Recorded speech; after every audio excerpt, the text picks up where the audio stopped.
Your Sixers are in the midst of a collapse. Tobias Harris missed your over on Monday by a single board. But moving on to tonight, the Bucks are 12.5-point favorites to close out the Bulls. How are you playing this game?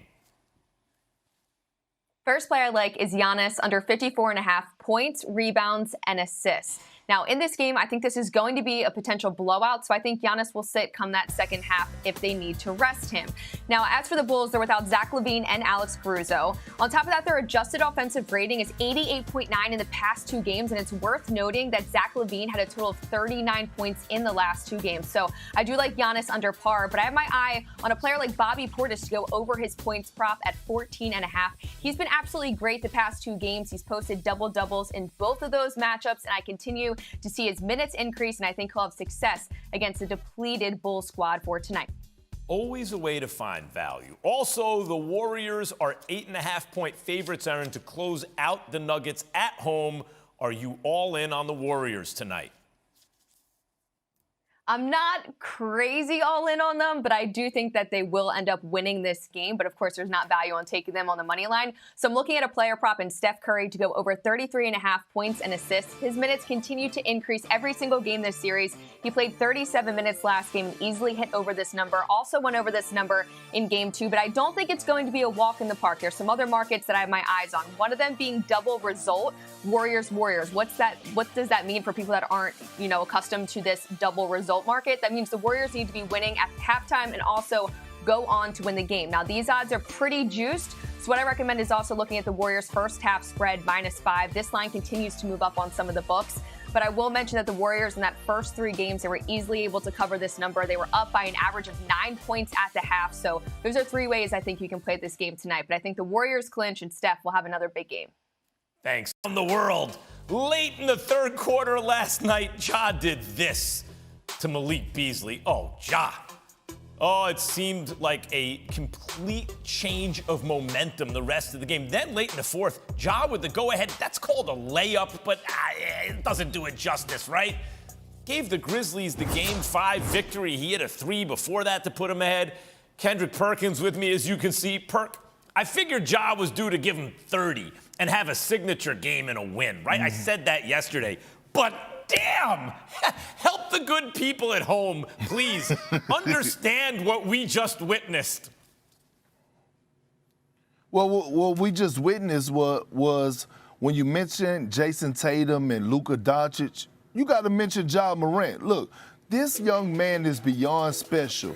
And at any given moment, he has the capability of taking over a game, Max, like he did last night in the 4th quarter. Look, not only did he give them a 30-piece wing dinner spicy, but the 13 rebounds and the 9 assists and taking over in the 4th quarter, shooting that 3-point shot with confidence when people say he can't shoot, getting to the basket and not being stopped at will. That dunk to get the crowd involved when it was dead in that arena. Look, Ja Morant is that type of dude that I see a lot of Jordan-ness in him. When I think about his mentality, the way that he approaches the game, his mental, he's just a different breed, Max Kellerman. Yes, Joe Burrow, too. His turn isn't now. You know what? The way he's thinking is his turn is always right now. And Jordan, the way he goes, everyone talks about the littler guys, but the way he floats, the way he goes up into the air as aggressive as he is and kind of hangs up there and does what he wants. Perk, did you hear what he said when he was asked about that last play? What'd they draw up? Go get us a bucket, Ja. Doesn't matter how he's going to do it. From the outside, bang it on somebody, go get us a bucket, Ja. He's that kind of player. Absolutely, and this is who he is, Max. Just think about this for a second.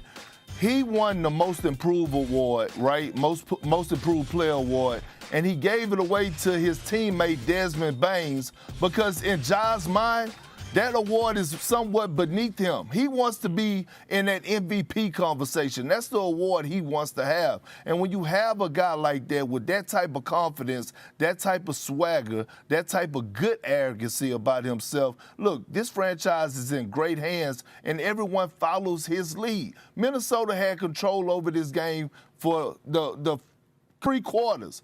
They were down, Memphis was down double digits, and then not 1 point that I think that the Grizzlies was going to lose their game because of Ja Morant. Yep, that's the kind of feeling gives you Anthony Edwards. You can't go for the steal there. Come on. All right.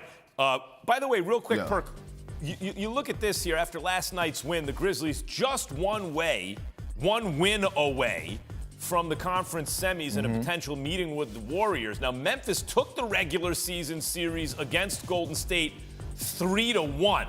And as that graphic indicates, Perk, the Grizzlies and Warriors look like they're headed for a second-round matchup. But what is something the Grizzlies do well that the Warriors didn't have to worry about with the Nuggets? Well, it's their perimeter play. When you look at the Grizzlies, they have great depth at their perimeter. They're super athletic. When you look at Ja, Desmond Baines, Dylan Brooks, Tyus Jones, who's the best backup point guard in the league, now all of a sudden Steph, Klay, Jordan Poole, those guys actually have to guard a little bit in this next series if they happen to match up with the Memphis Grizzlies. Right now, they have a break. Look, let's be honest here. And I'm not trying to take anything away from Golden State and what they're doing right now to the Denver Nuggets, but the Denver Nuggets are the worst team in the playoffs, okay? Let's be brutally honest. They have Jokic, and that's it. So at the end of the day, now all of a sudden, Steph Curry and Klay Thompson, they're going to be tested on the defensive end and have to slide those puppies if they happen to face up with the Memphis Grizzlies. It's a shame for the Nuggets because Porter Jr. can bomb it, and mainly Jamal Murray was such a money-time player in the bubble. Like, it would have been great to see what he could do. Meantime, if they meet in the next round, Perk, who has the better series? The greatest ever 6'3" or under player in NBA history, 34-year-old Steph Curry, or one of the best 22-year-old 6'3" or under players I've ever seen, Ja Morant? Who has the better series? I'm going with Ja Morant. I think he has, this series has his name written all over it, Max. And I don't believe that there's one single guy on Golden State that wants to smoke with what Ja Morant is going to bring. We saw what he did to them last year in the play-in tournament. Now, I know they wasn't healthy, but I mean, who are you going to put on them? You going to trust Andrew Wiggins? Look, if Ja Morant is able to get past a pesky defender, a guy that's been first team all defense, and Patrick Beverly, he damn sure ain't worried about nobody else on the Golden State Warriors. I tell you that much. Ja's worried. The rest of the world needs to worry about what Ja's going to do. And The Sixers is tomorrow night in Toronto, and Philly finds themselves up 3-2. But why does it feel like they have their backs against the wall? Well, again, they've lost 2 straight now. Philly looking to avoid becoming the first team to blow a 3-0 playoff lead. And head coach Doc Rivers, well, he's already the only coach to lose 3 different series that he led 3-1. So once again, Doc's hearing about it. Listen to his reaction. He's over it. This is new on SportsCenter. Well, it's easy to use me as an example, but I wish y'all would tell the whole story with me, all right? My Orlando team was the 8th seed. No one gives me credit for getting up against the Pistons who won the title. That was an 8th seed. Go look at that. I want you to go back and look at that roster. I dare you to go back and look at that roster, and you would say, what a hell of a coaching job. Really. I mean, the Clipper team that we lost 3-1. Chris Paul didn't play in the first 2 games and was playing on one leg. And we didn't have home court. And then the last one, to me, is the one we blew. That's the one I said, we blew that. And now it was in the bubble. And anything can happen in the bubble. There's no home court. Game 7 would have been in L.A., you know. But it just happened. So I would say with me, some of them is I got to do better always. I always take my own responsibility. And then some of it is circumstances happen. You know, this one, let's win it, and we don't have to talk about it. Doc Rivers, well, got it off his chest for sure. Here's the thing. He has 31 losses with a chance to clinch a playoff series. That's the most such losses by a head coach in NBA history. His winning percentage, .326, worst all-time among coaches with at least 20.